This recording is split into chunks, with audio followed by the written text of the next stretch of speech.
Of 25 that he's going to be getting some big outs for us, and I want to let him know how much I value him, the coaching staff values him. So we've had numerous conversations for sure.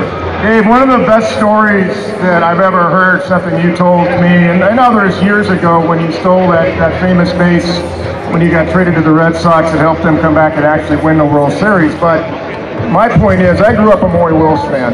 I did. I really did. Him and Koufax and Drysdale, that's my era. I'm of age to tell you.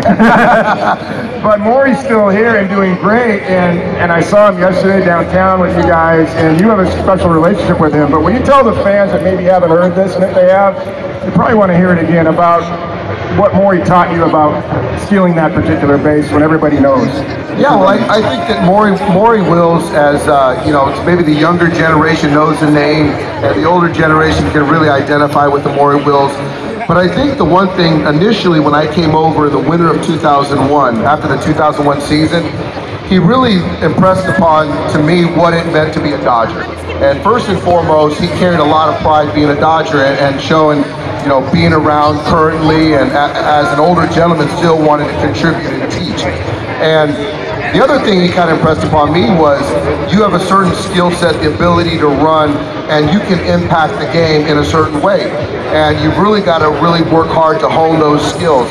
And so as we worked on bunting and base stealing and hours upon hours, I remember being in Vero Beach. He told me, we were on the backfield after the workout.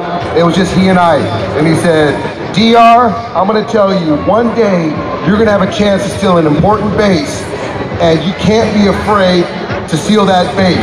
And so as I took the field in Boston in Fenway Park, I had Maury Wills on my shoulder saying, DR, you can't be afraid to steal that base. So everyone in the ballpark knew I had to run, and so with Maury's help and courage, I was able to steal that base and ultimately win a championship. So I owe Maury Wills a lot, for sure. Great story. That's I love a great it. story, yeah. How about that? Give it up for Maury Wills. Dave Roberts is on the main stage with us. We are live on AM 570 LA Sports Dodgers Radio. And Dave, you used to drive up here as a player 3 times a week during the offseason to meet with Maury Wills. What drove you to be that guy, and what was it about Maury that really made you gravitate towards him? Well, I think for me it was Jim Tracy and the Dodgers gave me an opportunity. And I think the 2 things that I believe that you can control are your attitude and effort. And so when I had an opportunity to play for the Dodgers, the effort was to drive up here 3 times a week in the winter to get a workout with Maury Wills or Sean Green or whoever the coaches were at that point in time. And my attitude was positive. I was positive as a player. I'm going to be positive as a manager. So I think that for me, it was easy because I'm just kind of wired that way. And I understand that baseball is a long season, but I think that, from me, the coaching staff, and the players, you're going to see a great effort and a positive attitude.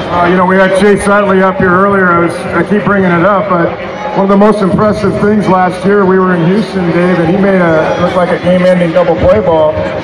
And he beat the play. He made them make a mistake up the middle, Correa, and it was just because he hustled from getting out of the box. And I know that how you played. How do you instill that to some of the guys that maybe don't play that way? Yeah, well, I think that, you bring up Chase Utley, and he's a guy that we are very fortunate to have him on the club again, and he made me a better manager by re-signing with the Dodgers. And the way he plays the game, the way he cares, and a lot of times people get caught up with the scoreboard and what's on the back of a baseball card, but there's a lot of things that Chase Utley does to help a team win. And so for me as a manager, he makes my job a lot easier.